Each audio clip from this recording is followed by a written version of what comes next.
explosive news coming out of the Vatican.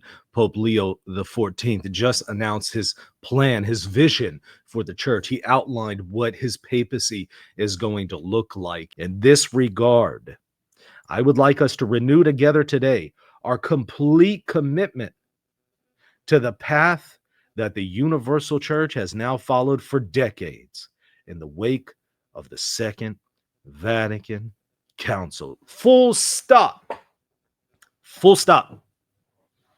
He's in continuity with Vatican II, and he wants to continue to promulgate, implement, and apply Vatican II in the church in union with his predecessors in the post-conciliar period. So, John the 23rd opened Vatican II. Paul VI closed and further implemented Vatican II. John the First, John Paul II, especially applying Vatican II, Benedict the 16th, and then definitely also Pope Francis. He wants to be in line with that, in union with that. He wants to heavily implement Vatican II. That's the first thing he's pointing to. That's a full stop. Let that sink in. The key to his pontificate will be applying Vatican II. Now, if you're a regular viewer here, that's not a shock to you, right? But if you're new to the channel or you're just kind of mostly looking at what people are saying online, that might be a big deal, because a lot of people were thinking that this would be a pope who would completely reverse things, change things, maybe hit the reset button on the post-conciliar period. That doesn't appear to be what is going to happen here, which is what we already anticipated on this channel, right? Okay. Pope Francis masterfully and concretely set it forth in the Apostolic Exhortation Evangelii Gaudium, from which I would like to highlight several fundamental points.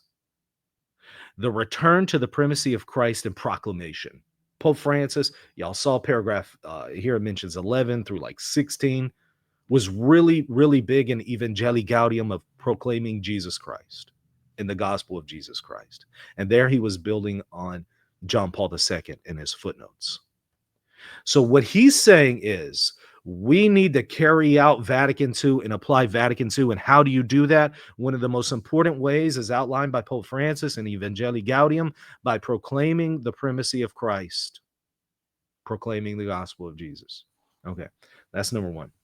Then the missionary conversion of the entire Christian community. So he wants to see not just conversion of often people think of conversion for the outside community. He's wanting to see conversion of hearts for people within the church and within the Christian context. That's number two. Number three, growth in collegiality and synodality.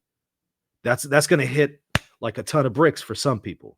Not if you've been watching this channel. You already know he was going to be in continuity with collegiality, synodality, the Synod of Bishops, what Pope Francis was doing there with synodality and kind of opening the church up to a more synodal model. We were already expecting that, but some people were, hoping and thinking that he was going to reverse that. No, he's fully on board with synodality and collegiality. What does that mean? What does that mean? Well, actually, the Synod of Bishops, in the final document that they put forth, which Pope Francis then promulgated as magisterial, actually defined synodality, but for some reason it slipped under the radar for a lot of people. But synodality basically is working together, getting consultation from others. Instead of the magisterium, especially the papal magisterium, that's the context here, just kind of governing without hearing anyone else's opinion and seeing where other people are at, trying to get a feel for where they're at and letting them have a say in it. And of course, ultimately the Pope will make the final decision, but only after he hears everyone out. I mean, think of it like this, as a father and head of the household, you could just rule by ignoring your wife and your children. You could try to do that, right? I don't know how well it'll go over, but you could try to do that, right? And just ignore everything they say and just say it's my way or the highway. There's that one model, right? Another model would be, okay, let me hear what my wife has to say. Let me hear her input. Let me hear the input of even the children. Now, I might not agree with it. I might not implement it, but let me at least hear them out and see if there's some wisdom in what they're saying and the angle that they're bringing here, if they have any contributions. If there's wisdom to it, let me incorporate that in my decision. If there's not, I'm going to make my decision based on the wisdom that I have, but I'm still going to hear them out, kind of thing, and receive their input. Think of that as synodality. But it is a little bit more than that. It's that in relation to the papacy, but it is more expanded than that, because synodality also includes, for the Synod of Bishops, that same type of model from the parish level on up. So at the parish level, more inclusivity, more input from the lay faithful at the parish. On the diocesan level, more input from the priests, the deacons, and the lay faithful. And then on the higher level than that, maybe a national level, more input from other bishops, brother bishops, priests, laity, and so on. So it is a model that impacts not just the papacy and consulting others, but pretty much everything from the parish level on up, to make it more inclusive, to hear people. Obviously, the buck's got to stop somewhere. Somebody has to make a decision, right? Maybe on the parish level, it might be the pastor. Above that, it will be the bishop. Above that, with a bishop's conference, it would be either unanimity or a majority with papal approbation. And then, of course, on top of that, ultimately, buck stops with the papacy. Okay, but he wants that model, the model that the Synod of Bishops was putting forward, what we saw with Pope Francis and pushing forward synodality. No reversal here. He's full steam ahead. We're implementing that. Okay. So then, attention to the sense of the faithful, which actually kind of goes hand in hand with synodality. The sense of the faithful, right? Subject that maybe a lot of people aren't aware of, but the whole people of God as a whole, collectively, according to the New Testament, are infallible. Not individually, but collectively. So where are the whole faithful at? We saw the sensus fidelium in the case of the Immaculate Conception, what the Pope did there before he dogmatically defined the Immaculate Conception. What did he do? He polled pretty much everyone. Hey, do y'all believe the Immaculate Conception? He kind of tested the bishops and tested the sense of the faithful. And since it was so clear that, yeah, pretty much everyone in the Catholic Church believed the Immaculate Conception already, he's like, all right, fine, boom, we're making it dogmatic. Okay, that was an example of the sense of the faithful. But here he's pointing to the sense of the faithful, especially in its most authentic and inclusive forms, such as popular piety. So he's going to be looking for popular piety among Catholics. What are some popular devotions among the lay faithful? Not just regionally, not just locally, but on the whole. Well, I can tell you one right off the bat, the rosary, right? That's pretty universal. You even got Eastern Catholics who pray the rosary. So that's a really good example of popular piety among the Catholic Church and among the faithful. But he's looking for that. He's looking to that, and he wants to include that. Then he says, loving care for the least and the rejected. That's very Pope Francis, right? Reaching out to the marginalized, reaching out to people that are marginalized in society. Who did Pope Francis deem to be marginalized? The immigrant, those who held to deviant sexual lifestyles. So we've seen already, in the poor, by the way. I mean, that was a really big one for him, right? The poor, the immigrant, the poor, deviant lifestyles. People who are kind of outcast because of that. He says, reaching out to them, loving care for the least and the rejected. So, if you loved Pope Francis and the way he reached out to the immigrant, the poor, and, people who are in same-sex marriages or stuff like that, you're going to love this then, right? If you hated that, well, you're probably going to have a difficulty here. But he wants to continue that. He wants to carry that out. He wants to reach them with God's love. He wants to reach them with the message. Then courageous and trusting dialogue with the contemporary world and its various components and reality. So dialogue.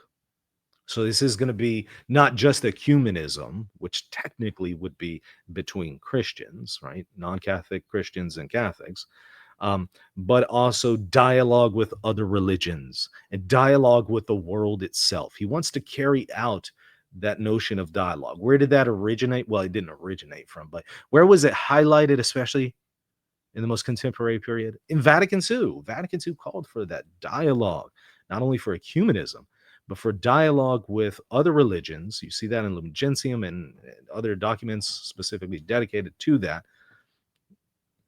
You got a number of things Vatican II highlighting this point. He wants to carry that out. So you're going to see him dialoguing with Jews, dialoguing with Muslims, dialoguing with Buddhists, dialoguing with Hindus. And you'll also see him dialoguing with other Christians, right? Eastern Orthodox, Oriental Orthodox, Protestants.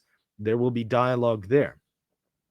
What's the goal of that dialogue? According to John Paul II, the goal of that dialogue is to bring them to the truth. That's the goal of it.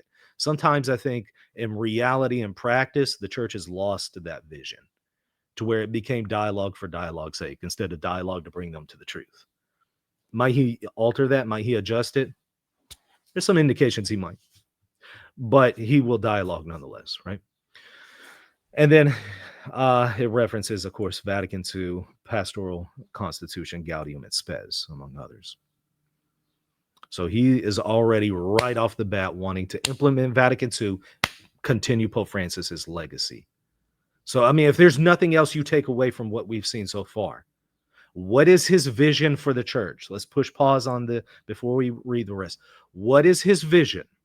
Whether you like it or not, whether you agree for it or not, his vision is apply Vatican II, implement Vatican II, continue Pope Francis's legacy. Comes not as a shock to viewers of RNT. I already told y'all, whoever is elected, that's what he will do. Whether you like it or not, whether you agree with it or not, that will happen. Here we go. So once again, recap what we saw so far for some people who are just now tuning in. And by the way, if you're just now tuning in, you need to hit that subscribe button. Hit the sub button. I would really appreciate the support. Hit the like button and share this with your friends on social media who would find this to be clarifying and helpful. To recap what we saw, he says to his brother bishops, especially in the College of Cardinals, in his first official address, he outlines his plan and his agenda for his entire papacy right here. And what was it? Number one, continuing and implementing Vatican II. Number two, continuing the legacy of Pope Francis. How so? In the proclamation of the gospel, in reaching out to people in the margins, and emphasizing social issues, and reaching out to the poor, the immigrant, the marginalized. Number three, dialogue. Dialogue with people outside of the church and inside of the church. Number four, conversion of hearts even within the church, helping people within the church become more godly. That's what we're seeing here. Number five, also, getting a sense of the faithful. Where are people at, especially in their liturgical and popular piety? I'm going to end the stream, and I'll be back, later today, most likely this evening for an evening show. So more updates on the new Pope Leo XIV. So stay tuned for more. If you want to be in line and in tune with what's going on in the channel, please hit the subscribe button, hit the like button, and also consider supporting the channel financially. Great way to do it is patreon.com/reason and theology. Really would appreciate and need that support. This is how I provide for my family. So if you would like to continue to see free content like this on the channel, I need y'all to step in and consider offering support. You'll hear Boxer in the background, probably upset at the mailman or something. Anytime somebody walks by, he's just flipping out on them. But yeah, consider supporting, especially on Patreon. You get access to exclusive content, or hit the join button right next to the sub button right here on YouTube. But that's a great way to help me out so I can continue to do what I do right here on this channel. All right, hit the sub button, hit the like button. See y'all later. God bless.